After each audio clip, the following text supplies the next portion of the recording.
चलें बेटा, बिस्मिल्लाह करते हैं। आगे 12/16 लीजेस पे हमारा डिस्कशन चल रहा था।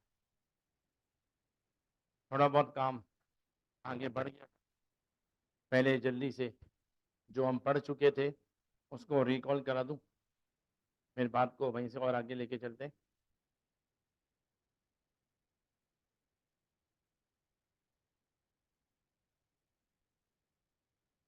बात चल रही थी हमारी कि लीज है क्या। पता चला था लीज एक कॉन्ट्रैक्ट का नाम है। एक ऐसा कॉन्ट्रैक्ट जिसमें एक पार्टी दूसरी पार्टी को एसिड यूज करने का राइट दे देती है। ये राइट खास टाइम पीरियड के लिए दिया जाता है, जिसको हम कह देते हैं लीज टर्म। ये राइट कंसीडरेशन के बदले दिया जाता है, जिसे हम लोग एक खास पीरियड तक एंजॉय करते रहते हैं पेमेंट कर करके। जो ये राइट ग्रांट करेगा वो लेसर कहलाएगा, और जो ये राइट लेगा वो लेसी कहलाएगा। यहीं से हमें अंदाजा हुआ था कि हमारे टॉपिक के अंदर दो लोगों की अकाउंटिंग है। लेसर अगर एसिड लीज पर देगा तो वो क्या करेगा, और लेसी अगर कोई एसिड लीज पर लेगा तो वो क्या करेगा। फिर हम आगे बढ़े थे, हमने कहा था इस स्टैंडर्ड में लीज की दो क्लासिफिकेशन है, एक फाइनेंस लीज, दूसरी ऑपरेटिंग लीज। फाइनेंस लीज एक ऐसी लीज जिसके अंदर significant risk and reward of ownership हम लेसी के ऊपर ट्रांसफर कर देते हैं, ठीक है। लेकिन ऑपरेटिंग लीज एक ऐसी लीज में significant risk and reward of ownership हम लेसी पे ट्रांसफर नहीं करते, बल्कि लेसर अपने ऊपर रख लेता है। फिर हमने देखा था कि ये स्टैंडर्ड हमारी अकाउंटिंग के एक फंडामेंटल कॉन्सेप्ट के ऊपर बेस करता है, जिसका नाम था सब्सटेंस ओवर फॉर्म। फिर हम आगे बढ़े थे, हमने कहा था कैसे पता चलेगा कि लीज फाइनेंस लीज है या ऑपरेटिंग लीज। तो पैरा 63 में इसकी 5 कंडीशन दी हुई थी, 4 हमने समझ ली थी। कंडीशन नंबर 1, क्या लीज टर्म खत्म होने के बाद ओनरशिप लेसी को दे दोगे? If yes, finance lease. Condition number 2, क्या तुम्हारे कॉन्ट्रैक्ट में लेसी को ये ऑप्शन दिया है कि वो लीज टर्म खत्म होने के बाद ओनरशिप परचेज कर ले एक लोअर अमाउंट के ऊपर, और इस बात की रीजनेबल सर्टेनिटी हो कि लेसी इस ऑप्शन को क्या करेगा, एक्सरसाइज भी करेगा। अगर हाँ तो फाइनेंस लीज।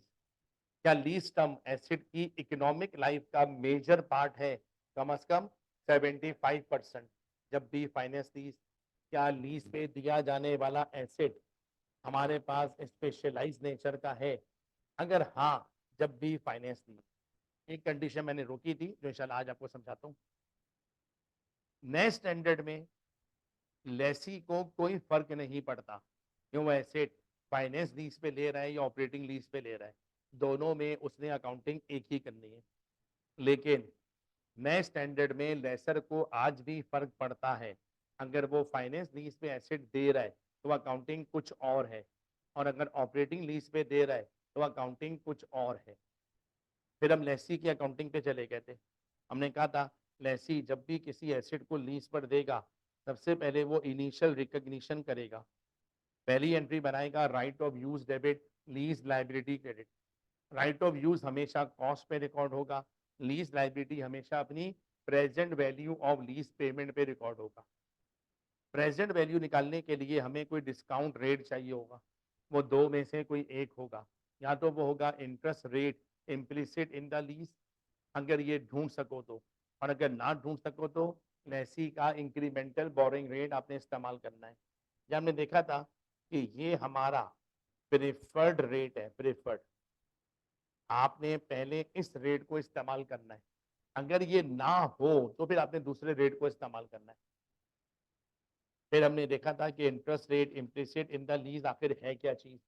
तो इसकी हमने एक डेफिनेशन पढ़ी थी, जिसमें से एक इक्वेशन निकली थी कि भाई fair value of asset lease, sorry, present value of lease payment plus present value of unguaranteed residual value, कोई चीज होती है हमेशा बराबर होती है fair value of asset and initial direct cost of lesser, ठीक है। और उसके हिसाब से जिस रेट पर ये दोनों बराबर हो जाए, वो दोनों एक दूसरे के इक्वल हो जाते हैं। बस यही है।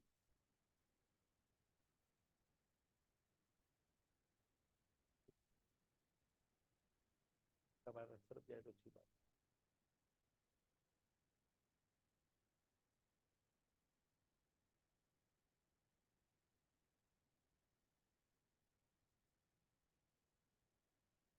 बट एक्चुअली वो लाइट गई हुई चल रहा जनरेटर ना, इसी क्लास से दो इसी चलाए होते हैं। थोड़ा सा हाथ से घुमा दो इस तरह। और वैसे ही नहीं, वो घूमने दो। Thank you. फिर बेटा हम आगे बढ़े थे, हमने कहा था कि बाद में लेसी क्या करेगा। लेसी बाद में राइट ऑफ यूज को डेप्रिशिएट करेगा, एंट्री बनाएगा depreciation expense debit accumulated depreciation credit. फिर हमारे ऊपर लीज लाइबिलिटी है, इस लाइबिलिटी पे वक्त के साथ इंटरेस्ट लगेगा। इंटरेस्ट एंट्री हमने बनाई थी, finance charge debit lease liability credit. और बाद में जब हम पेमेंट करेंगे हमारी लाइबिलिटी कम हो जाएगी, lease liability debit bank credit. फिर हमने देखा था कि लेसी अगर कोई एसिड लीज पे लाएगा तो उसके दो एक्सपेंस निकलेंगे, एक निकलेगा डेप्रिसिएशन एक्सपेंस, दूसरा निकलेगा फाइनेंस चार्ज। देन लेसी जब अपना सॉफअप बनाएगा तो वो नॉन करंट एसिड में राइट ऑफ यूज दिखाएगा कैरिंग अमाउंट पे, कि डेप्रिशिएट होने के बाद राइट ऑफ यूज अब कितने का बचा हुआ है। फिर वो अपनी लीज लाइबिलिटी को बैलेंस शीट में दिखाएगा, लेकिन ब्रेकअप के साथ। ये ब्रेकअप कैसे बनेगा आज आपको सिखाता हूँ थोड़ी देर में भी मैं। इसके लिए वो जो पैसे अगले 12 महीने में देने वो करंट मेच्योरिटी में दिखाएगा, जो 12 मंथ के बाद देने वो नॉन करंट में दिखाएगा। ये सारी बातें हमने लास्ट क्लास में समझ ली थी बेटा, अब हमें इससे आगे काम शुरू करना है। पहले एक छोटी सी बात और रिकॉल कर लो। हर सवाल में लीज के झगड़ा उठेगा प्रेजेंट वैल्यू निकालने का। प्रेजेंट वैल्यू हमें क्यों निकालनी पड़ेगी हर सवाल में। मैं आपको 5 साल का राइट दे रहा हूं, फॉर एग्जाम्पल जाओ इस मशीन को 5 साल तक यूज कर लो, हर साल 100 रुपए 100 रुपए 100 रुपए दे देना। तो आप क्या बोलोगे, यार आज से 1 साल बाद लेसी हमें 100 रुपए देगा, फिर 1 साल बाद 100 रुपए देगा। यानी पेमेंट्स फ्यूचर में आ रही होती है, फ्यूचर में। फ्यूचर पेमेंट इंस्टॉलमेंट का कारोबार है। जब ये पेमेंट फ्यूचर में आएंगी तो ये सारी पेमेंट फ्यूचर वैल्यू को रिप्रेजेंट करती हैं। हमें अकाउंटिंग आज करनी है तो हमें उन तमाम फ्यूचर वैल्यू को प्रेजेंट की वैल्यू पे लाना पड़ेगा। इसके लिए आपने चैप्टर पढ़ा हुआ है क्यूटी में फाइनेंस का, जिसमें जगह जगह आप वैल्यू निकालना सीखते थे। 3 किस्म के फॉर्मूले हमें अप्लाई करने, तीन में से कोई एक फॉर्मूला सवाल में कहीं लगाना पड़ेगा। वो क्या क्या है बेटा। सबसे पहले या तो हमारा कॉन्ट्रैक्ट जो हमें सवाल में दिया जाएगा वो होगा एनविटी का सवाल। एनविटी उस वक्त बनती है जब दो कंडीशन आपकी पूरी हो जाए। Number 1, series of equal payments, and number 2, constant duration. अगर एक जैसा अमाउंट आप बार बार पे कर रहे हो तो वो एनविटी कहलाता है। उनके दरमियान अगर ड्यूरेशन भी सेम है वो एनविटी कहलाता है। जैसे मैं आपसे बोलूं भाईजान एसिड को ले जाओ, हर महीने 100 रुपए 100 रुपए 100 रुपए 100 रुपए दे दे।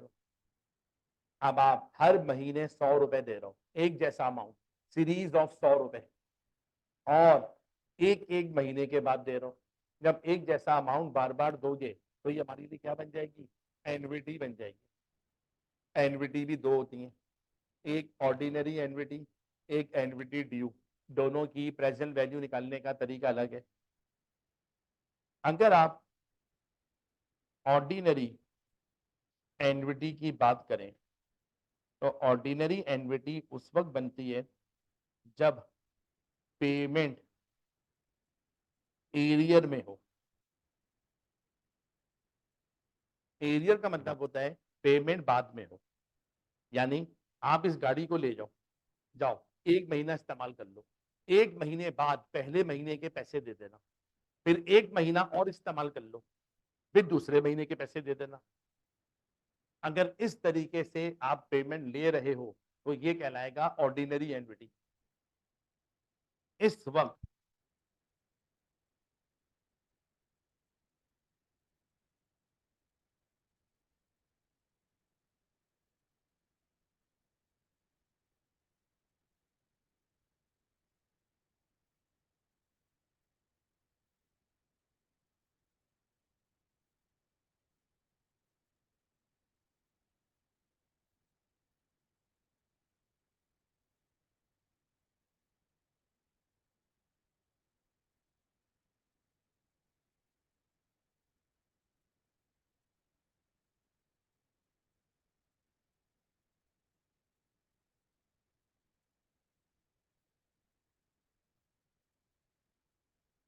थोड़ा सा 1 मिनट ना, जरा ये मल्टीमीडिया ऑन करना पड़ेगा, आ जाएगा।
किए।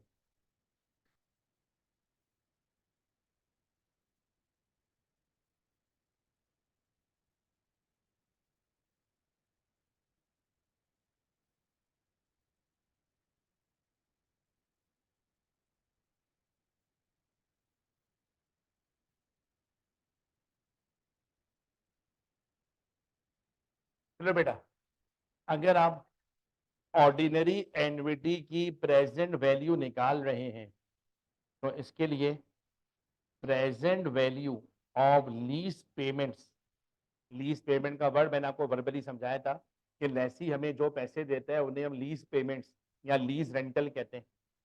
जब लीज पेमेंट की प्रेजेंट वैल्यू निकलेगी तो इसके लिए R multiply by 1 - 1 + i - n upon i का फॉर्मूला अमूमन हमें इस्तेमाल करना पड़ता है। ये सब आपने सीखा हुआ है, खाली रिकॉल करवा रहा हूँ क्योंकि आपने पीआरसी में बातों को पढ़ा था बेटा। ये उस वक्त है जब पेमेंट एरियर में हो, बाद में हो। फिर एक और फॉर्मूला होता है जिसे हम कहते हैं एनवीटी ड्यू। एनवीटी ड्यू उस वक्त बनती है जब पेमेंट एडवांस में हो। एडवांस का मतलब निकालो पहले महीने के पैसे, जाओ अब 1 महीना इस्तेमाल कर लो। जब 1 महीना पूरा हो जाएगा फिर क्या बोलूंगा, निकालो पहले दूसरे महीने के पैसे एडवांस में, जाओ 1 महीना और इस्तेमाल कर लो। अब जब एनविटी ड्यू में हम जाते हैं और present value of lease payments के लिए काम करते हैं तो बेटा मैंने तो अपनी जिंदगी आसान रखने के लिए फॉर्मूले को ऐसे याद किया हुआ है कि भाई जो ऑर्डिनरी का फॉर्मूला है वो पहले एक बार लिख दो ताकि मुझे एक ही फॉर्मूला याद करना पड़े, और इसके शुरू में एक 1 + i × और लिख दो। बस कुछ हो जाता है और ये फॉर्मूला ड्यू में कन्वर्ट हो जाता है। मुझे उसकी तफसील नहीं जानती, आंसर आ जाता है मेरा। लिखने के और भी तरीके आपने सीखा होगा, वो ब्रैकेट बना के वो -1 करके लिखते हैं, वो तरीका और भी है, लेकिन सिंपल तरीन तरीका ये है। एक और तरीका सर वो क्या है, वो है बेटा डिस्काउंटिंग का फॉर्मूला। डिस्काउंटिंग का फॉर्मूला उस वक्त इस्तेमाल करते हैं जब सिंगल अमाउंट हो, एक फिगर हो, एक फिगर। जैसे मैं 100 रुपए की प्रेजेंट वैल्यू एक बार निकालना चाहता हूँ, सीरीज नहीं है, बार बार नहीं है, बस 100 रुपए की एक बार प्रेजेंट वैल्यू निकालनी। जब सिंगल अमाउंट की प्रेजेंट वैल्यू निकालनी हो उस वक्त सिंपल डिस्काउंटिंग का फॉर्मूला लगता है, और प्रेजेंट वैल्यू निकालने के लिए R multiply by 1 + i - n, ये हमारा डिस्काउंटिंग का सिंपल सा फॉर्मूला होता है। इन तीन में से कोई ना कोई फॉर्मूला आपको अपने एग्जाम के हर सवाल में लगाना पड़ेगा, और कभी हो सकता है एक से ज्यादा फॉर्मूले भी लगाना पड़े। चलो बेटा, अब लेसी की बातें समझने के लिए हम लोग जरा एक छोटा सा एग्जाम्पल बनाते हैं और उसके जरिए लेसी का सारा काम समझते हैं। एग्जाम्पल मेरे साथ कॉपी कर लीजिएगा।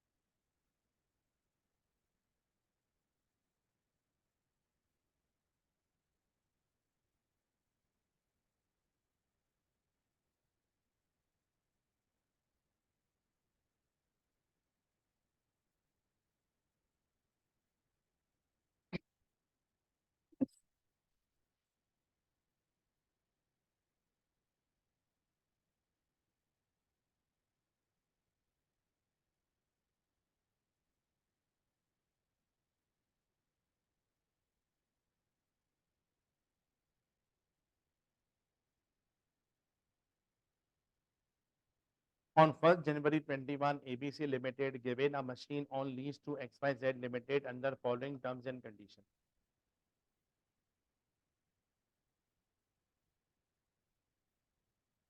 Fair value of asset. Small figure रख के बात समझा रहा हूँ 5710 और आगे लिख रहा हूँ डॉलर। ये डॉलर लिखने का दिल नहीं कर रहा है, सिर्फ आपकी मुतमईन करने के लिए लिख रहा हूँ ना, पता है दिल में क्या आएगा, अबे कैसी बेकार कंपनी है, 5,000 रुपए भी नहीं है इनके पास एसेट लेने के लिए, 5,000 वाला एसेट भी लीज पे ले रहे हैं। थोड़ा मैंने फिगर में वजन पैदा करने के लिए डॉलर लिख दिया, जो बड़ी फिगर है। चलो lease term 4 years,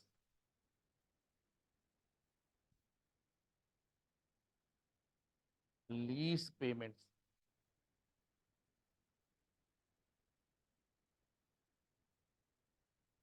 $2,000 payable annually in arrears. Sir मेरा आपका 4 साल का कॉन्ट्रैक्ट है, 4 साल तक मैं आपको 2,000 रुपए दूंगा, एरियर में दूंगा और एनुअली दूंगा।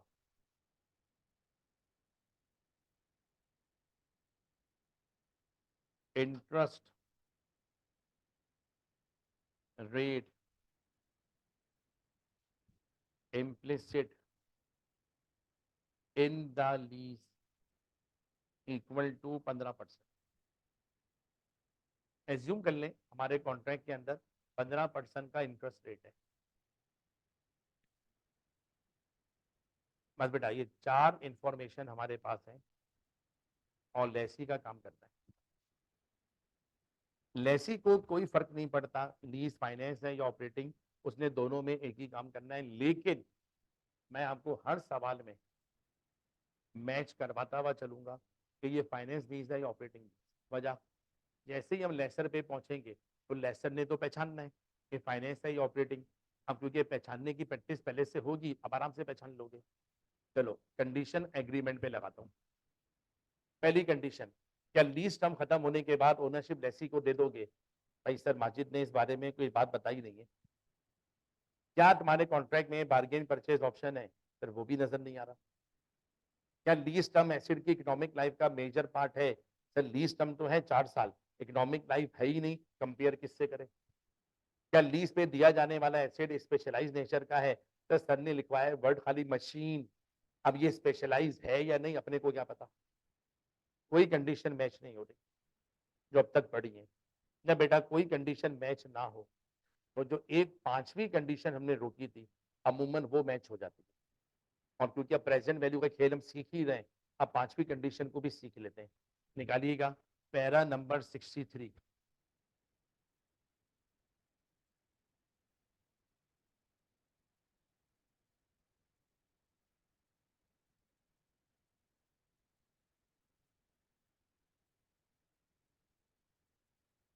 पैरा नंबर 63 का पॉइंट नंबर डी हमने रोका था।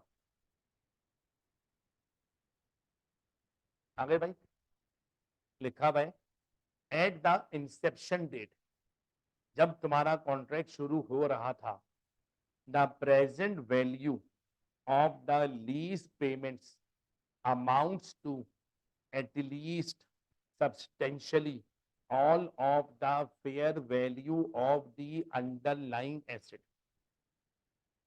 जिस वक्त तुम्हारा कॉन्ट्रैक्ट शुरू हो रहा था, क्या लीज पेमेंट्स की प्रेजेंट वैल्यू वो एसेट की फेयर वैल्यू के सब्सटेंशियली बराबर थी? अब सवाल ध्यान में आ रहा है, भाई कितना सब्सटेंशियल? तो इस पॉइंट के लिए प्रैक्टिकल लाइफ में अकाउंटेंट्स ने एक परसेंटेज डिसाइड की है। इसके लिए आप लिख लें एटलीस्ट 90%, 90, कम से कम 90% होना चाहिए। अगर present value of lease payments वो फेयर वैल्यू के कम से कम 90% के बराबर आ जाए, आप फौरन फतवा जारी कर दो। कौन सी लीज है? फाइनेंस वाली लीज है। आप पहले जरा मैथमेटिक्स करके देखते हैं, फिर ये देखते हैं सर इस पे फाइनेंस लीज क्यों बन जाती है। चलिए बेटा, अब जरा मैं क्वेश्चन को सॉल्व करना शुरू कर रहा हूं।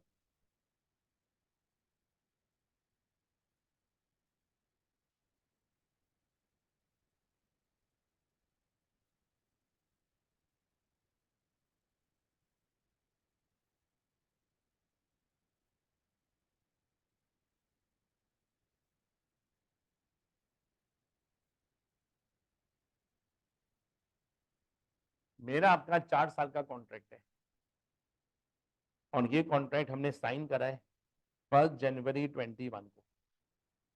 पहला साल खत्म हो जाएगा 31 दिसंबर 21, फिर साल खत्म हो जाएगा 31 दिसंबर 22, फिर 31 दिसंबर 23 और फिर 31 दिसंबर 24। सही है सर? ये मेरा आपका 4 साल का कॉन्ट्रैक्ट है। कॉन्ट्रैक्ट हमारा साइन हुआ है 1 जनवरी को। ये है वो दिन जिस दिन हमारा कॉन्ट्रैक्ट हुआ है। इस कॉन्ट्रैक्ट के मुताबिक हमारे दरमियान एक एग्रीमेंट में लिखा हुआ है कि आपको 2000 रुपए में हर साल दूंगा, एनुअली दूंगा और एरियर बाद में दूंगा।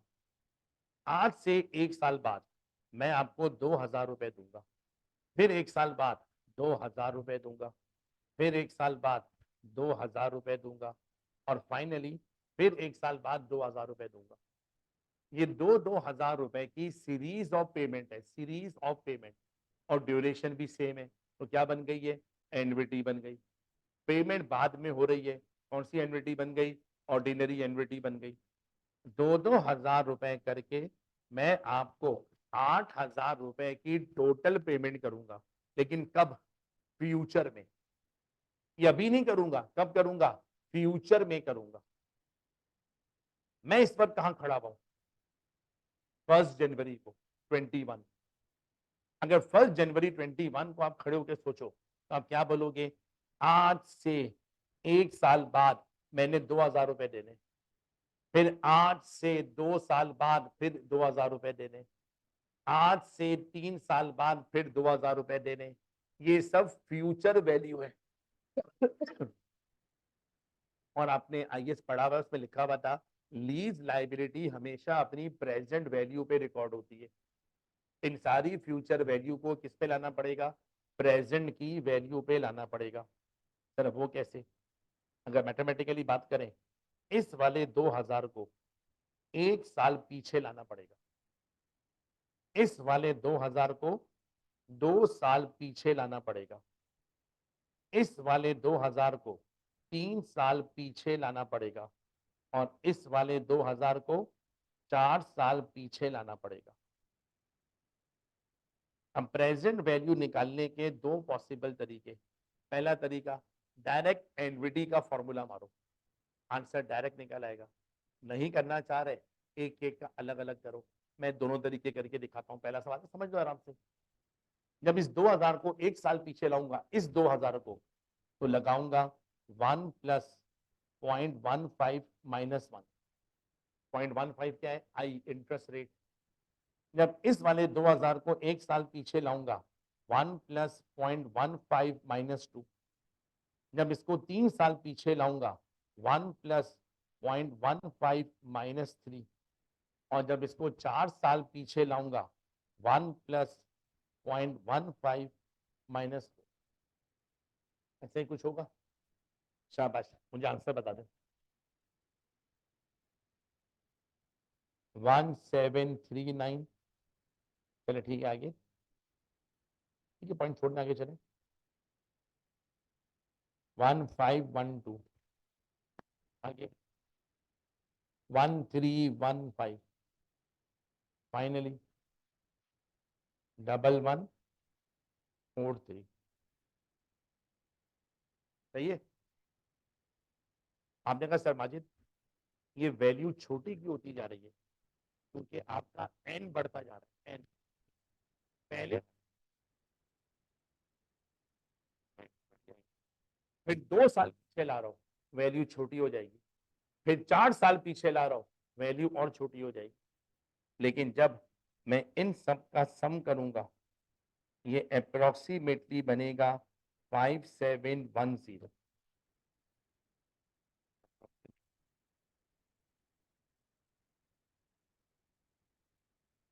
चार पेमेंट की प्रेजेंट वैल्यू अलग अलग निकाली। आप इम्तिहान में इतना टाइम तो नहीं होगा कि चार चार की अलग करने बैठ जाओ, वो भी उस वक्त जब मैथ्स आती हो।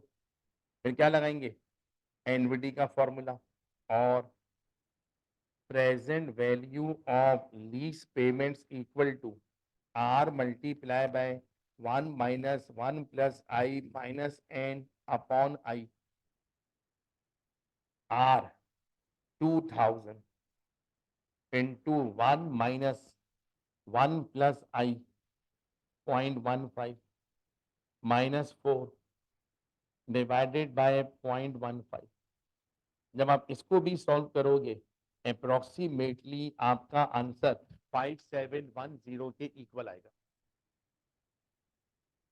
पहले तो यहाँ पे बेटा कुछ बच्चे जो थोड़ा सा कंफ्यूज होते हैं वो एक सवाल पूछते हैं, सर माजिद एक बात समझ में नहीं आ रही, 2000 रुपए की प्रेजेंट वैल्यू 5000 रुपए कैसे बन सकती है? प्रेजेंट वैल्यू तो 2000 से भी कम आनी चाहिए। तो पहली बात, ये 2000 की प्रेजेंट वैल्यू नहीं है, ये 8000 की प्रेजेंट वैल्यू है। फॉर्मूले को ध्यान से देखो, 2000 रुपए और पावर में लिखा हुआ है 4, 2000 रुपए 4 दफा पे करूं मतलब 8000, और हर पेमेंट में 15% का इंटरेस्ट हो, जो मैं हटा रहा हूं, माइनस हटा रहा हूं, तो ये कितने की प्रेजेंट वैल्यू है? ये 8000 की प्रेजेंट वैल्यू है। 8000 की प्रेजेंट वैल्यू आ रही है 5710। अब अपनी कंडीशन को समझना, क्या present value of lease payments acid की फेयर वैल्यू का सब्सटेंशियल पार्ट है? कम से कम 90% है। आपने कहा सर 90%, वो तो 100% आ रहे हैं। फौरन फतवा जारी करो, कौन सी लीज है भाई? फाइनेंस वाली लीज। अब ये फाइनेंस वाली लीज क्यों है? ठीक है, थोड़ी लॉजिक इसकी भी समझ लो। इंटरेस्ट मिलाकर लेसी टोटल लीज पेमेंट्स 2000 रुपए वाली 4 पेमेंट्स कर रहा है, 8000 रुपए की पेमेंट्स कर रहा है उस एसिड की जिसकी मार्केट में इस वक्त फेयर वैल्यू चल रही 5710। सही है सर। फेयर वैल्यू के ऊपर जो कुछ मैं पे कर रहा हूं यकीनन वो सब इंटरेस्ट है। इस पूरे कॉन्ट्रैक्ट में मैं कितना इंटरेस्ट पे कर रहा हूं? 2290 का इंटरेस्ट पे कर रहा हूं। यानी जो चीज अगर मैं कैश पे लेने जाऊं मुझे 5700 रुपए की मिलेगी, उसके लिए मैं आपको 8000 की पेमेंट कर रहा हूं। तो कैश वैल्यू के ऊपर जितना पैसा, ठीक है, अब जरा वैसे सर मैं अगर आपको 8000 रुपए भर रहा हूं तो 8000 का मैं आपको मशीन के पूरे पूरे पैसे भर रहा हूं, ना सिर्फ मशीन के पूरे पूरे पैसे भर रहा हूं बल्कि इसके ऊपर 4 साल का इंटरेस्ट भी पे कर रहा हूं। जब मैं किसी को गाड़ी की पूरी कीमत भर दूं, 4 साल के इंटरेस्ट के साथ भर दूं, तो खुद सोचो यार, मुझे उस चीज का रिवॉर्ड मिलना चाहिए नहीं मिलना चाहिए? मतलब पूरी कीमत भर के भी रिवॉर्ड नहीं मिलेगा तो कब मिलेगा मेरे को? जब मैं एसिड की पूरी कॉस्ट पे कर रहा हूं, पूरी फेयर वैल्यू पे कर रहा हूं, इंटरेस्ट के साथ पे कर रहा हूं, तो मेरा हक बनता है मुझे इसका सिग्निफिकेंट रिवॉर्ड मिलना चाहिए। और लास्ट क्लास से बात कर रहा हूं, रिस्क एंड रिवॉर्ड आपस में इंसिडेंटल है, ये जुड़े हुए, ये अलग अलग नहीं है, ये हो ही नहीं सकता रिवॉर्ड मेरे रिस्क आपके। अगर मैं रिवॉर्ड मांगूंगा तो यकीनन लेसर मुझ पर क्या डालेगा, इस कॉन्ट्रैक्ट के रिस्क भी डालने की कोशिश करेगा, और जैसे रिस्क वो डालेगा ये कॉन्ट्रैक्ट हमारी नजर में क्या बन जाएगा, फाइनेंस लीज बन जाएगा। आप फिर वही बात आ रही है, सर माजिद कितने कौन इतनी लॉजिक है याद रखेगा यार। ठीक है, आप तो टीचर हो, फालतू आदमी हो, पढ़ा पढ़ा के आपको दिमाग में चीजें बैठ गई होंगी। आपने क्या याद रखना है, भाई सवाल में कोई लीज पेमेंट होगी, उसकी प्रेजेंट वैल्यू किसी तरीके से निकाल के चेक कर लो, अगर वो फेयर वैल्यू के कितना हो जाए, कम से कम 90% के बराबर आ जाए, तो सवाल को क्या जूम कर लेना, भाई ये फाइनेंस लीज वाला कॉन्ट्रैक्ट हुआ भाई, और फाइनेंस की अकाउंटिंग लेसर में आप पढ़ो वो आप करना शुरू कर देना। समझ में आ गया था सबके बेटा? चलो भाई, है तो ये फाइनेंस लीज वाला कॉन्ट्रैक्ट, मिसाल दे रहा हूं, लेसी को बोला और भाई फाइनेंस लीज वाला कॉन्ट्रैक्ट है, लेसी क्या बोलेगा, मुझे तो फर्क नहीं पड़ता, क्योंकि मेरे स्टैंडर्ड में कोई डिस्टिंक्शन है ही नहीं कि लेसी फाइनेंस लीज पे ले तो क्या करे, ऑपरेटिंग पे ले तो क्या करे। स्टैंडर्ड क्या लिखा था, लेसी की अकाउंटिंग ये है। अब चाहे वो फाइनेंस हो या ऑपरेटिंग, दोनों में एक ही काम करना है। अब वो काम प्रैक्टिकली करना शुरू करते हैं। पहले बनाते हैं ईयर वाइज एंट्रीज। आ जाइए जर्नल जर्नल पे। हाँ सर, कॉपी कर लिया तो आगे चलूं? कर रहे हैं, कुछ बच्चे इशारा कर रहे हैं सर, कर रहे हैं, जरा चलें तो जल्दी से कॉपी कर लें, मैं बात को आगे लेके चलता हूँ।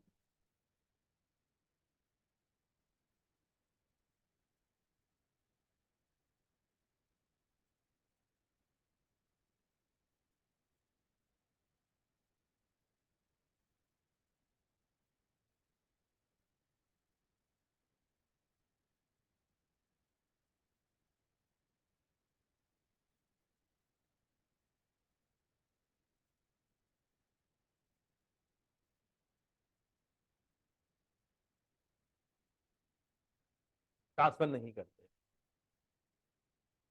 होगा होगा होगा। देखो अगर रिवॉर्ड नहीं होगा तो लैसी इस्तेमाल क्यों करेगा, लेकिन पता है वो रिवॉर्ड क्या होगा, वो सिग्निफिकेंट नहीं होगा, मामूली सा होगा, इनसिग्निफिकेंट। और वो रिवॉर्ड देकर भी हमें क्या लगेगा, मैक्सिमम रिवॉर्ड हमारे पास है। छोटी सी एग्जाम्पल दे रहा हूं, मजाक की एग्जाम्पल है, मजाक की बात को मजाक में रखना। भाई का सवाल अकल वाला है इसलिए जवाब दे रहा हूँ। भाई कह रहा है सर ऑपरेटिंग लीज में रिस्क एंड रिवॉर्ड ट्रांसफर नहीं होते, तो फिर वो लेता क्यों है एसेट को, भाई पूछना चाह रहा है, जब रिवॉर्ड ही नहीं है तो। ऐसा भी नहीं है कि रिवॉर्ड बिल्कुल नहीं होंगे। मिसाल देता हूँ, टीएसए सर तबानी का, शक वाली बात तो नहीं किसी को भी। ठीक है, मैं भी इतने साल से यहाँ पे काम कर रहा हूँ, और अल्लाह का शुक्र है कि अच्छी जिंदगी गुजार रहा हूँ इनके साथ काम करते हुए। रिवॉर्ड तो मैं भी लेता हूँ ना, अच्छी गाड़ी में आता हूँ, अच्छे घर में रहता हूँ, अच्छी फैमिली को संभालता हूँ मैं। रिवॉर्ड है, बिल्कुल है, लेकिन आप क्या बोलोगे, क्या समाजिक कितना भी कमा लें, वो सर तबानी वाला तो नहीं कमा पा रहे होगे ना। बात सही है गलत है? क्योंकि वो ओनर है यार, ओनर है, उसका हक बनता है, वो कैपिटल लगा के बैठा हुआ है, सारा रिस्क लेके बैठा हुआ है। तो रिवॉर्ड हम टीचर्स के भी हैं, अच्छा रिवॉर्ड है, लेकिन क्या आप कहोगे सर तबानी के मुकाबले में तो कम है, तो सब्सटेंशियल रिवॉर्ड कौन लेके जा रहा है, मान लो वो लेसन लेके जा रहा है, हमें भी मिलना है, लेकिन कौन से वाले, इनसिग्निफिकेंट रिवॉर्ड। हमारी कंडीशन पूरी नहीं हो पाई फिर।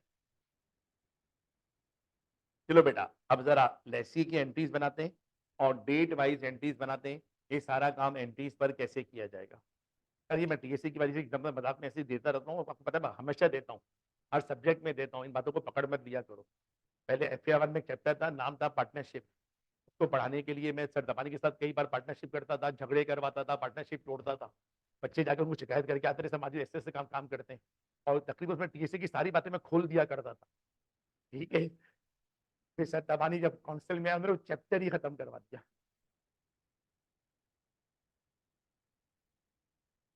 तो पता है पार्टनरशिप खत्म क्यों क्यों किया था एक स्टेप ने, ऐसे पूछ रहा हूँ आपसे। दो इतने जबरदस्त चैप्टर थे एफएआर 1 में ना, पढ़ा मतलब मैं तबीयत खुश हो जाती थी। एक पार्टनरशिप और एक ब्रांच अकाउंटिंग। आपने नाम आज पहली बार सुना होगा। अगर कोई बच्चा आप में से बीकॉम कर रहा है, एडीसी वगैरह बीकॉम वगैरह, तो बीकॉम पार्ट 2 में जो एडवांस अकाउंटिंग है उसमें आपका पहला सवाल ही ब्रांच अकाउंटिंग का आता है। Branch accounting. इतना बड़ा चैप्टर था, पढ़ाने में मुझे 1.5 महीना लगता था, लेकिन क्या था, बाद में आईकेएप ने इन 2 चैप्टर को ये कह के खत्म कर दिया, यार इनकी जरूरत शायद चार्टर्ड अकाउंटेंट को कम पड़ती है, और जिसको पढ़ेगी खुद सीख लेगा। जैसे उन्होंने रीजन पहले ही दिया, सीए क्वालिफाई करने के बाद इनमें से कोई नहीं चाहता किसी पार्टनरशिप में काम करे।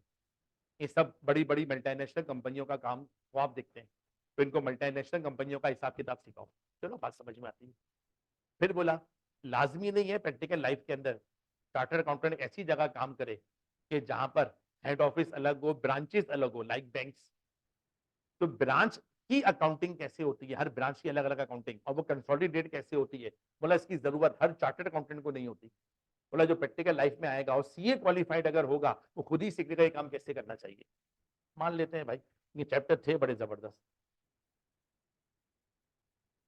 चलिए दोस्त, बात को आगे बढ़ाते हैं।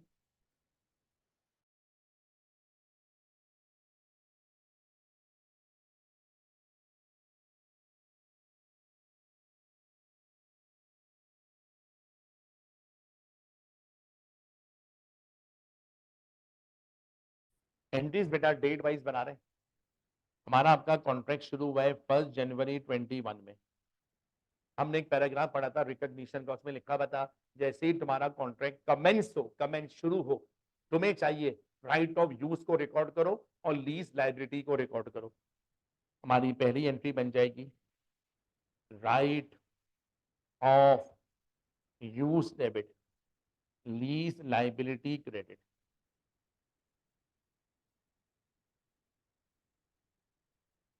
हम लास्ट क्लास में बात कर रहे थे लीज लाइबिलिटी हमेशा किस पे रिकॉर्ड होगी, present value of lease payments, जो हमने अभी अभी कैलकुलेट करी है। कितनी है वो, 5710।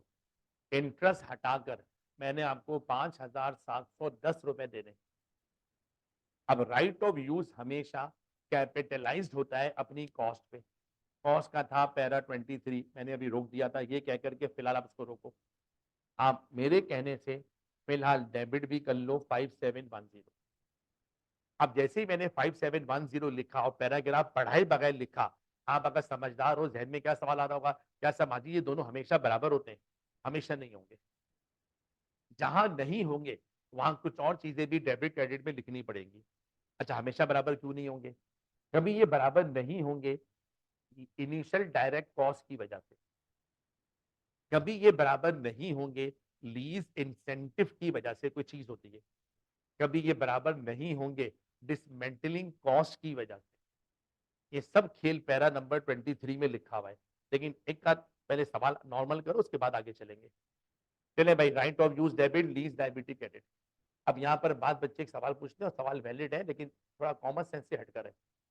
वो कहते हैं समाजिए एक बात समझ में नहीं आ रही, आपने खुद बताया हमने टोटल 8,000 रुपए की पेमेंट्स करनी है 4 साल के अंदर। पेमेंट हमने 8,000 की करनी है, लेकिन लाइबिलिटी आप 5,700 पे रिकॉर्ड करवा रहे हो। ठीक है सर, वजह क्या है? देखो 8,000 के अंदर अगले 4 साल का इंटरेस्ट भी है। कौन से साल का? अगले 4 साल का। टाइमलाइन को देखो, ये देखो कॉन्ट्रैक्ट हुआ है जनवरी में, जनवरी को देखो। इंटरेस्ट अब लगना शुरू होगा, 1 साल का इंटरेस्ट लगेगा, फिर दूसरे साल का इंटरेस्ट लगेगा, फिर तीसरे साल का इंटरेस्ट लगेगा, फिर चौथे साल का इंटरेस्ट लगेगा। एक ऐसा इंटरेस्ट जो अभी मुझ पर लगा ही नहीं है, क्या मुझ पर ड्यू हो चुका है? आपने एक चैप्टर पढ़ा हुआ है accrual and pre payment. Accrual किन एक्सपेंसेस की करते हैं? जो हम पर ड्यू हो जाए लेकिन पे ना हुए हो। जैसे स्टाफ से काम करवा लिया, सैलरी अभी तक नहीं दी, एंट्री बनाते हो expense debit, payable credit. Telephone इस्तेमाल कर लिया, पैसे अभी तक नहीं दिए, telephone expense debit, payable credit. Sir interest हम पे लग गया, हाँ अगर लग गया होता और पे ना किया होता उसको मैं लाइबिलिटी में डाल देता। लेकिन एक ऐसा इंटरेस्ट जो 1 जनवरी को लगा ही नहीं है, अब लगना शुरू होगा, वो पहले से लाइबिलिटी में कहां से आ गया? तो याद रखना लीज लाइबिलिटी हमेशा इंटरेस्ट हटा के रिकॉर्ड होती है। दूसरे अल्फाज में लीज लाइबिलिटी अपनी प्रेजेंट वैल्यू पे रिकॉर्ड होती है। और प्रेजेंट वैल्यू पे रिकॉर्ड करने का यही मतलब है, उसमें से फ्यूचर का इंटरेस्ट आप हटा रहे हो। चले भाई, हमारी पहली एंट्री तो बन गई। अब लेसी मशीन लेकर आ गया, इस्तेमाल करना शुरू कर दिया, इस्तेमाल करता रहेगा और तो कुछ नहीं करेगा। एक साल खत्म होने के बाद कुछ एडजस्टमेंट्स करेगा। मान लो उसका साल दिसंबर में खत्म हो रहा है, 31 दिसंबर 21। अब उसका पहला साल खत्म हो रहा है। वो क्या बोलेगा, मुझे एसिड यूज करने का राइट मिला है 4 साल के लिए। वो अपने राइट को 4 साल पे क्या करवा देगा, डेप्रीशिएट करवा देगा। एंट्री बन जाएगी depreciation expense debit, accumulated depreciation credit. Sir right of use 5710 पे कैपिटलाइज्ड हुआ है और 4 साल तक हम इस एसेट को यूज करने का राइट रखते हैं। अप्रोक्सीमेटली 1428 हमारे एसेट का पहले साल का डेप्रीसिएशन आ जाएगा।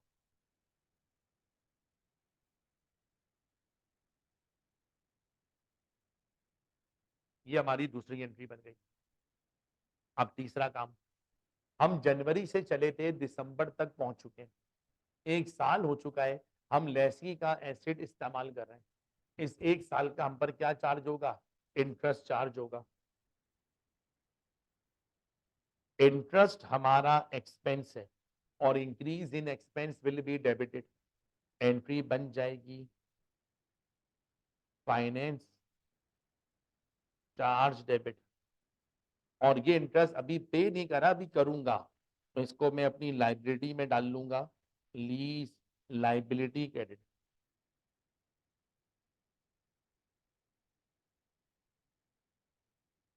लाइबिलिटी की प्रेजेंट वैल्यू थी 5710।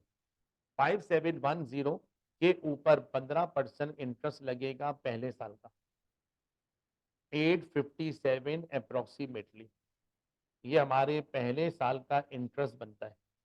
मैंने इसको एक्सपेंस आउट कर दिया और अपनी लाइबिलिटी में भी शामिल कर लिया। कॉन्ट्रैक्ट के मुताबिक मुझे पहली पेमेंट आज ही करनी है, and of year, payable at the end of year. ठीक है, जब पहली पेमेंट करूंगा तो मेरी लाइबिलिटी कम हो जाएगी। 31 दिसंबर 2021 lease liability debit, bank credit. और कॉन्ट्रैक्ट के मुताबिक मेरी हर पेमेंट 2000 की होगी। मैं आपको अपनी पहली पेमेंट 2000 की कर दूंगा। इस तरीके से हमारी पहले साल की सारी एंट्री बन गई।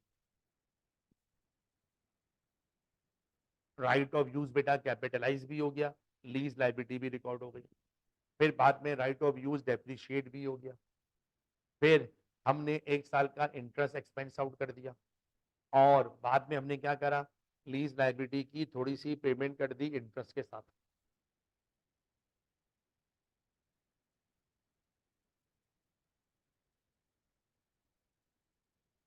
बेटा इधर देखो ना, आप यहाँ तक पहुंच गए हो, टाइमलाइन देखो, यहाँ से ले चले थे, यहाँ पहुंच गए, यहाँ पहुंच गए। 1 साल का इंटरेस्ट हम पर ड्यू हो चुका है। 1 साल से आपका एसेट उधार के पैसों पे इस्तेमाल कर रहा हूं, आप उससे 1 साल का इंटरेस्ट तो चार्ज करोगे ना, 15% सालाना। तो इंटरेस्ट मुझ पर ड्यू हो गया, तो पहले मैंने उसको ड्यू करवाया, फिर पे करवा दिया। ठीक है,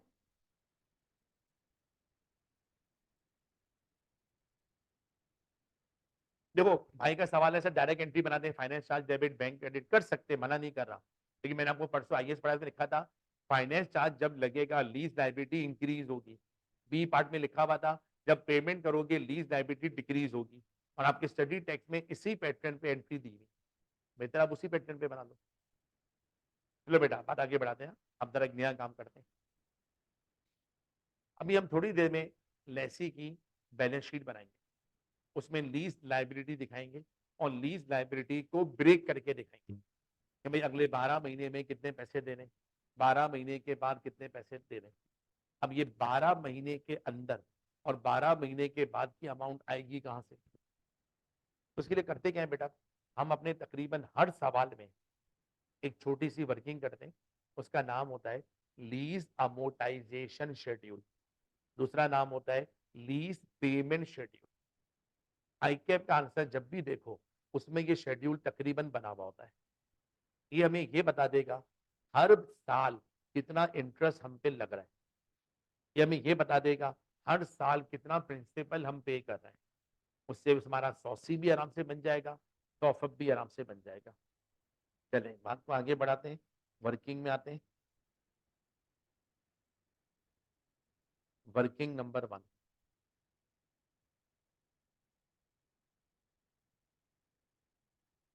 लीज अमोर्टाइजेशन शेड्यूल।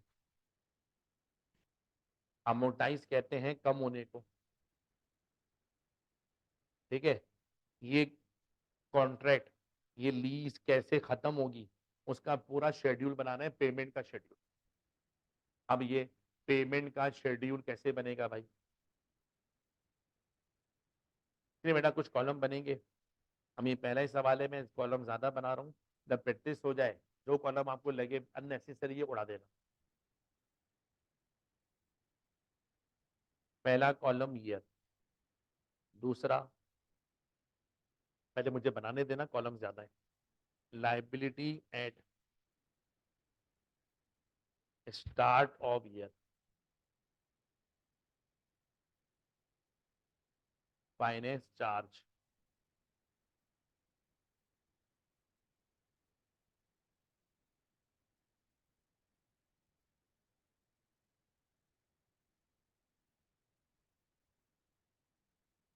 सब total,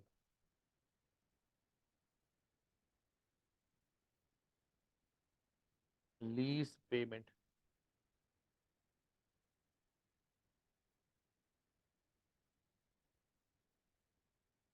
liability at end of year,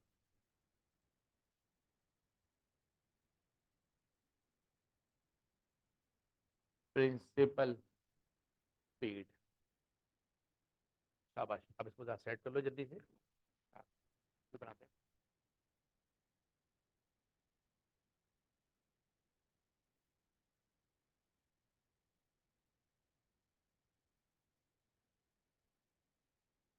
छः बीस के करीब हो रहे हैं, 6:20 के करीब। अगर 5-7 मिनट बाद ऊपर निकल जाए बर्दाश्त कर लेना, ठीक है, ताकि बात अभी इससे बढ़ जाए।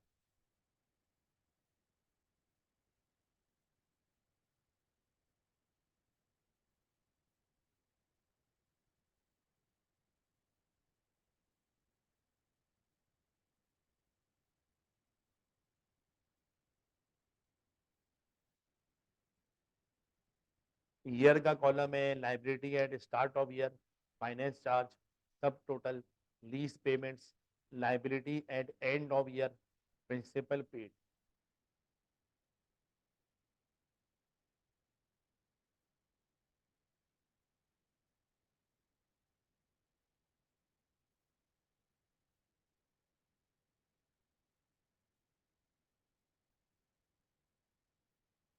स्टार्ट करूं भाई, चलिए। हमारा आपका कॉन्ट्रैक्ट 2021 में शुरू हो रहा है, पहला साल 2021। हमने लाइबिलिटी को उसकी प्रेजेंट वैल्यू पे रिकॉर्ड करवाया था, वो था 5710। लाइब्रेरी साल के शुरू में 5,710 रुपए थी, 1 जनवरी की प्रेजेंट वैल्यू, जिस पर पहले साल 15% इंटरेस्ट लगेगा। आप 5710 का 15% निकाल लो, वो था 857। अब इन दोनों का सब टोटल कर लो, 6567। पहले ये समझना ये सब टोटल बता क्या रहा है। कॉन्ट्रैक्ट के मुताबिक मैंने 5,710 रुपए आपके देने हैं, पहला साल खत्म होते होते उस पर 857 का इंटरेस्ट भी लग गया। पहला साल खत्म होते होते कॉन्ट्रैक्ट के मुताबिक 6567 रुपए मैंने देने, लेकिन अकाउंटिंग कॉन्ट्रैक्ट की हो रही है, कॉन्ट्रैक्ट के मुताबिक सारे पैसे आज नहीं देने, इस 6567 में से फिलहाल अभी कितने देने, सिर्फ 2000 रुपए देने। जब 6567 में से 2000 रुपए मैं पे कर दूंगा तो मेरी लाइबिलिटी कितनी बचेगी, 4567। ये मैंने बाद में देने। साल के शुरू में लाइबिलिटी थी 5710, साल के आखिर में लाइबिलिटी है 4567। अब ओपनिंग और क्लोजिंग का डिफरेंस निकालने, 1143। अब कंक्लूजन समझना पहले साल का। पहले साल मैं आपको 2000 रुपए दूंगा, ब्रेकअप क्या है, उस 2000 में 857 का इंटरेस्ट दूंगा और 1143 का प्रिंसिपल पे करूंगा। समझ में आ रही है बात? यानी 2000 रुपए दूंगा जिसमें 857 का तो इंटरेस्ट पे कर रहा हूं, बाकी जो ओरिजिनल लोन आपसे लिया हुआ है वो मैं अपनी ओरिजिनल लाइबिलिटी को रीपे कर रहा हूं। समझ में आ गया? अब इस साल का क्लोजिंग अगले साल का ओपनिंग बनेगा। नेक्स्ट ईयर में आ जाओ, 2022। अब ओपनिंग लाइबिलिटी हो जाएगी 4567। अब मैं क्या बोलूंगा, दूसरे साल के शुरू में इंटरेस्ट हटाकर मैंने आपके 4567 देने। अब इसके ऊपर 15% का इंटरेस्ट दूसरे साल लगेगा, 15% निकाल लो, 685। दोनों का सम ले लो, 5252। दूसरा साल खत्म होते होते इंटरेस्ट मिलाकर मैंने 5252 रुपए आपके देने, बट अकॉर्डिंग टू कॉन्ट्रैक्ट सारे पैसे अभी नहीं देने, अभी सिर्फ 2000 रुपए देने। 5252 में से 2000 रुपए हटा दो, 3252 अभी भी पे होने बाकी है। ओपनिंग लाइबिलिटी थी 4567, क्लोजिंग लाइबिलिटी 3252, दोनों का डिफरेंस 1315। कंक्लूजन क्या निकला, दूसरे साल में भी 2000 रुपए दूंगा, उस वाले 2000 में 685 का इंटरेस्ट दूंगा और 1315 का प्रिंसिपल पे करूंगा। आपने कहा सर माजिद ये इंटरेस्ट कम क्यों होता जा रहा है, क्योंकि आपकी लाइबिलिटी भी क्या होती जा रही है, कम होती जा रही है ना। पहला इंटरेस्ट वो बड़ी वैल्यू पे लगा 5710, दूसरा इंटरेस्ट 4567 पे लगा।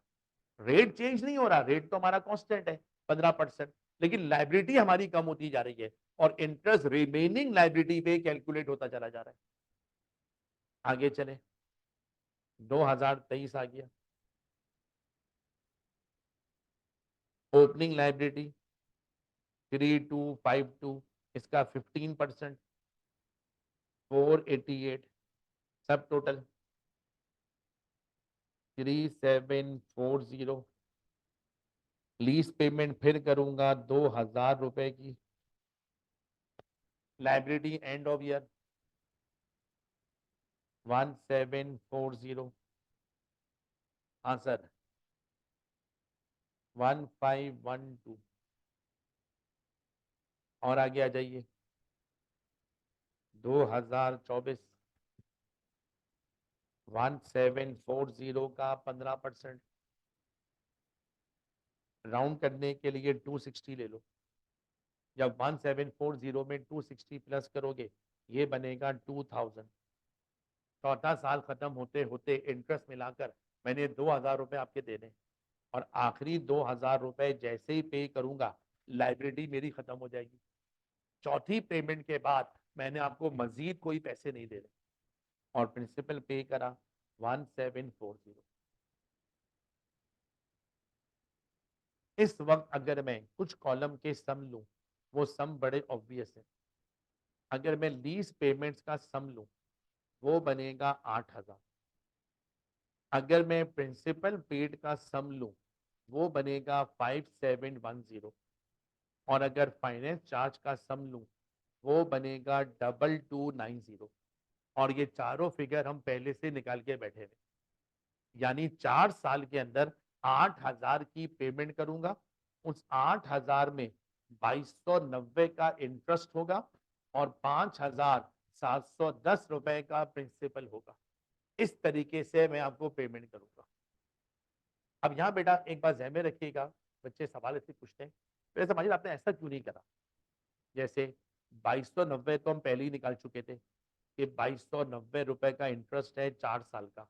आपने ये क्यों नहीं करा कि 2290 को डिवाइडेड बाय 4 कर दिया, ताकि हमारे पास एक जैसा इंटरेस्ट हर साल निकल आता। बेटा ये इंस्टॉलमेंट वाला लोन है, अगर मैं एक जैसा इंटरेस्ट चार्ज करता तो एक बात बताओ, इंस्टॉलमेंट पे करने का फायदा क्या हुआ?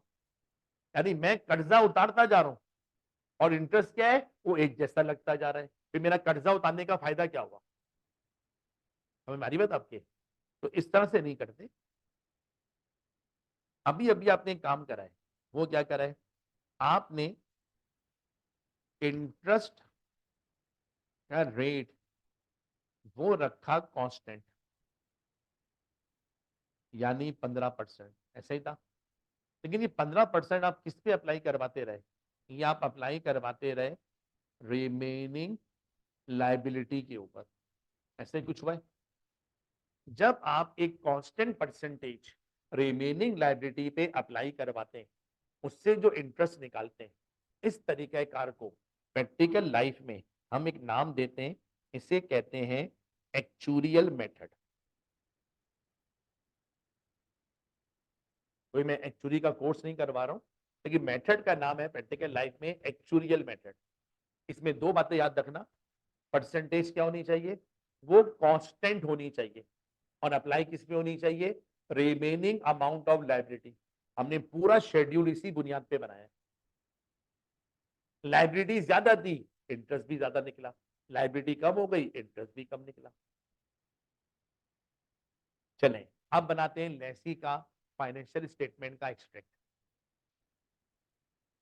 लेसी का सॉसी बनाते हैं, सॉसी के एक्सट्रैक्ट बनाते हैं, और 2021 के एक्सट्रैक्ट बना रहे हैं। लेसी जब भी किसी एसेट को लीज पे लाएगा, उसके दो एक्सपेंस निकलेंगे। कौन कौन सा? एक तो निकलेगा डेप्रीसिएशन एक्सपेंस, जो हम निकाल के बैठे में 1428, और दूसरा निकलेगा फाइनेंस चार्ज, वो होगा 857, और इन दोनों का सम 2285। ये है वो टोटल एक्सपेंस जो इस लीज की वजह से निकलेगा। यानी अगर हम एसिड लीज पे ना लेते तो ये दोनों एक्सपेंस भी नहीं होते हमारे। ये सिर्फ इसलिए हो रहे हैं क्योंकि हम एसिड लीज पे लेकर आए। अब आ जाओ यहाँ पे जरा एक दो लाइनें छोड़ देना। अब आ जाओ सॉफअप के एक्सट्रैक्ट पे।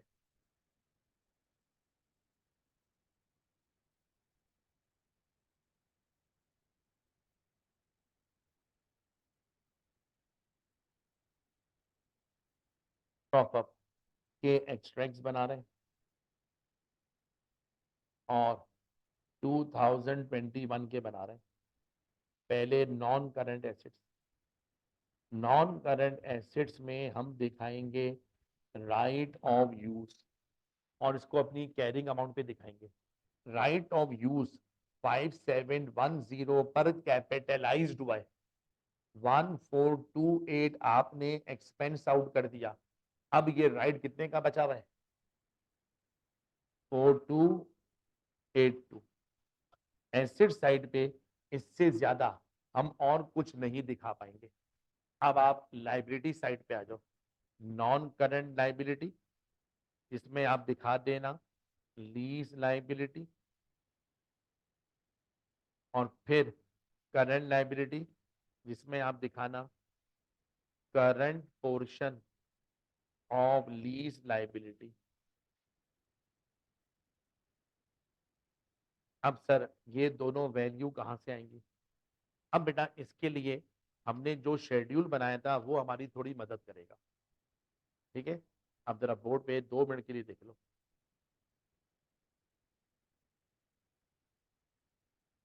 मैंने जो ये रेड पेन से लिखा था समझ गए थे मतलब ब्रेकअप।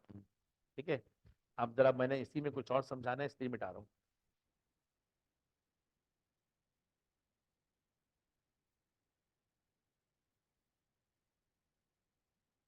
चले भैया, अब जरा बोर्ड पे देखिएगा। पहला साल खत्म होते होते मैं आपको 2000 की एक पेमेंट कर चुका हूं। एक पेमेंट करने के बाद शेड्यूल बता रहा है 4, 5, 6, 7 हमारी क्लोजिंग लाइबिलिटी बची हुई होगी। Liability at end of year, साल के आखिरी दिन 4, 5, 6, 7 मैंने आपके अभी भी देने। इसका ब्रेकअप क्या है? इस 4, 5, 6, 7 में से 1315 रुपए मैंने आपको अगले 12 महीने में पे करने, और 3252 उसके बाद पे करने। प्रिंसिपल पेड क्या है? अगले 12 महीने में इतना प्रिंसिपल पे करना है। जो 12 महीने में पे करना है वो करंट लाइबिलिटी, जो 12 महीने के बाद पे करना है वो नॉन करंट लाइबिलिटी। ये बन गया हमारी लाइबिलिटी का ब्रेकअप। यानी पहला साल खत्म होते होते एक पेमेंट हो जाने के बाद मैंने 4, 5, 6, 7 अभी भी आपके देने। उस 4, 5, 6, 7 में से 1315 रुपए अगले साल पे कर दूंगा। कौन कहता है? भाई तुम्हारा ही शेड्यूल कहता है। 3252 फिर भी बचे हुए होंगे। भाई कौन कहता है? भाई तुम्हारा ही शेड्यूल कहता है। बस दोनों फिगर उठा लो, बैलेंस शीट में ले आओ। 1315 को करंट लायबिलिटी में ले आओ,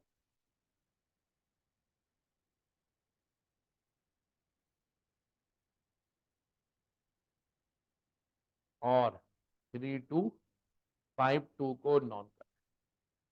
इस तरह से बेटा लेसी अपनी फाइनेंशियल स्टेटमेंट्स के अंदर इस लीज को दिखाएगा। समझ में आ रही है? तब इसलिए आप क्या सीख रहे हो? आप ये सीख रहे हो अगर कोई कंपनी ऐसी लीज पे लेगी उसने क्या काम करना है। क्या आपको काम आज से पहले आता था? तो आपको तो नहीं आता था। मान लो मुझे भी नहीं आता था। किसने सिखाया? Sir IFRS 16। इस काम को करने का अपना एक स्टैंडर्ड बना हुआ है। अब जो वो स्टैंडर्ड कहता है वो हमें करके दिखाना पड़ेगा। अब यहीं पर बेटा जाते जाते आखिरी बात देख लेना। मैंने कहा था एक दो लाइनें छोड़ देना, अब 10 को देख लो। ये बात लास्ट क्लास में भी डिस्कस हुई थी। ये द फिगर एक्चुअली मेरे पास है। जब मैं सारा काम कर लूंगा मैं क्या बोलूंगा? या अल्लाह तेरा शुक्र है मैंने IFRS 16 वाला सारा काम कर दिया पहले साल का, और मैं अपनी फाइनेंशियल स्टेटमेंट बनाकर बैठ जाऊंगा। फाइनेंशियल स्टेटमेंट आप सबको पता है हम यूजर्स के लिए बनाते हैं, यूजर ऑफ फाइनेंशियल स्टेटमेंट। सबको बताया था कॉन्सेप्चुअल फ्रेमवर्क। फाइनेंशियल स्टेटमेंट का सबसे बड़ा यूजर शेयर होल्डर, और भी होते हैं क्रेडिटर, डेटर, मनी लेंडर। एक और यूजर भी होता है जो आज तक बड़ा एक्टिव हुआ है 30 सितंबर तक। कौन है वो? FBR। आप भी देखो ना टीवी में ऐड आ रहे हैं, टैक्स रिटर्न जमा करवा दो, 30 सितंबर लास्ट डेट है। अभी आधा घंटा पहले मेरे पास भी मैसेज आया है। ठीक है, करेंगे, और नॉन फाइलर क्लब ये करेंगे वो करेंगे, अल्लाह मालिक के देखते हैं। ठीक है, चलो अब बात को समझना। नहीं नहीं मैं तो फाइलर हूँ, अभी तो 7 दिन बाकी है भाई। ठीक है, आपको पता है सबसे ज्यादा रिटर्न किस दिन फाइल होते हैं? वो 30 सितंबर को ही होते हैं। ठीक है, चले। ज्यादातर लोग ऐसे होते हैं अपने रिटर्न का ड्राफ्ट कंप्यूटर में सेव करके बैठे हुए होते हैं। 30 सितंबर इंतजार करते हैं अपडेट बढ़े, शाम में अपडेट बढ़े, नहीं बढ़ती बस वहीं पर फिर वो एंटर मार के उसको सेंड कर देते हैं। बेटा मेरी तो सारी जिंदगी यही देखते हुए गुजर गई, क्योंकि मेरे फादर एक बहुत बड़े टैक्स कंसल्टेंट थे और रिटायर्ड डेप्यूटी कमिश्नर भी थे। लेकिन 12 हम तो सारी जिंदगी यही देखते रहे अब्बू को टैक्स रिटर्न कैसे फाइल किए जाते हैं और असेसमेंट कैसे की जाती है। महाराज बात को आगे बढ़ाते हैं। जब ये टैक्स डिपार्टमेंट के पास जाएगा उनका कमिश्नर बहुत इज्जत के साथ लिख देगा डिस अलाउड। वो हमसे पूछेगा कि क्या है। हम बोलेंगे भाई ऐसे लीज में लिया था, IAS के मुताबिक अकाउंटिंग करी, 2 खर्चे निकलते हैं, हमने वो काम करके दिखाया। वो क्या बोलेगा? अच्छा अच्छा IAS के मुताबिक। वो बोलेगा हमारे ऑर्डिनेंस में ऐसी कोई गुंजाइश नहीं। हमारा ऑर्डिनेंस कहता है only lease rental are allowable expense. अब सबने पढ़ा हुआ है, जो आप लीज के रेंटल पे करते हो वो आपको अलाउ कर सकते हैं, ज्यादा नहीं कर सकते। तो टैक्स डिपार्टमेंट यहाँ पे क्या बोलेगा? भाई जो आपके लीज रेंटल्स हैं जो कि 2000 रुपए हैं, ये मैं आपको अलाउ कर सकता हूं। अब झगड़ा समझना, हम एक्सपेंस कितना क्लेम कर रहे हैं? 2285। वो अलाउ कितना करेगा? 2000। झगड़ा कितने का है? पहले साल झगड़ा 285 का है। पहले साल वो 285 को अलाउ नहीं करेगा, वो 285 को टैक्सेबल प्रॉफिट में ऐड बैक कर देगा। याद है ना वर्किंग, ऐड बैक कर देगा। जैसे ही ऐड बैक करेगा टैक्सेबल प्रॉफिट बढ़ जाएगा, और जैसे ही टैक्सेबल प्रॉफिट बढ़ेगा टैक्स लायबिलिटी बढ़ जाएगी। ठीक है, अब यहां से शुरू हुआ आपके सिलेबस का एक और चैप्टर, डेफर्ड टैक्स IAS 12 तरबील का चैप्टर है, सिर्फ उसका माहौल बना रहा हूं। तरबील आएंगे ऐसे पूछेंगे, बेटा आप लोगों को रीवैल्यूएशन की अकाउंटिंग आती है? हम लोग की सर काफी अच्छी आती है। आप मुझसे पूछेंगे, बेटा आप लोगों को बोरिंग कॉस्ट कैपिटलाइज करनी आती है? आप लोग सर वो भी हमें आती है। फिर वो पूछेंगे, आप लोगों को लीज की अकाउंटिंग आती है? आपने कहा सर अभी कुछ दिन पहले ही पढ़ी है। फिर वो क्या बोलेंगे, आओ मैं आपको सिखाता हूँ। जब आप रीवैल्यू करते हो, इनकम टैक्स ऑर्डिनेंस में कहीं नहीं लिखा हुआ रीवैल्यूएशन कोई चीज होती है, वो आपका रीवैल्यूएशन डिसअलाउ कर देगा, उसका डेप्रिसिएशन भी डिसअलाउ कर देगा। आप बोरिंग कॉस्ट कैपिटलाइज कर रहे हो क्वालिफाइंग एसेट की, ये आपका IAS 23 कहता है इनकम फ्रॉम बिजनेस में कहीं नहीं लिखा हुआ इनकम टैक्स ऑर्डिनेंस में कि बोरिंग कॉस्ट कैपिटलाइज हो सकती है, वो सबको डिसअलाउ कर देगा।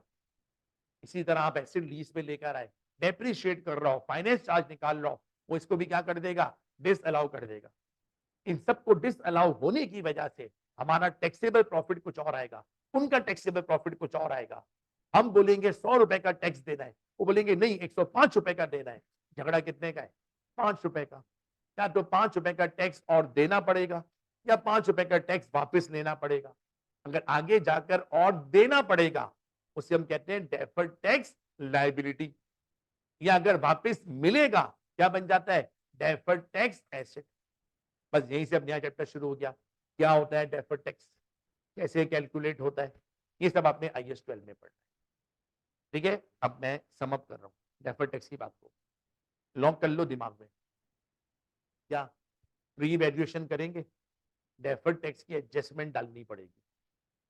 बोरिंग कॉस्ट कैपिटलाइज करेंगे, डेफर्ड टैक्स की एडजस्टमेंट डालनी ही पड़ेगी।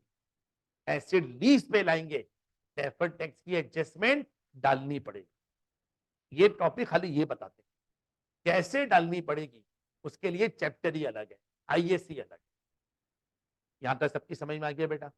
इंशाल्लाह कल क्लास है हमारी, यहीं से बातचीत शुरू करेंगे। अल्लाह हाफिज।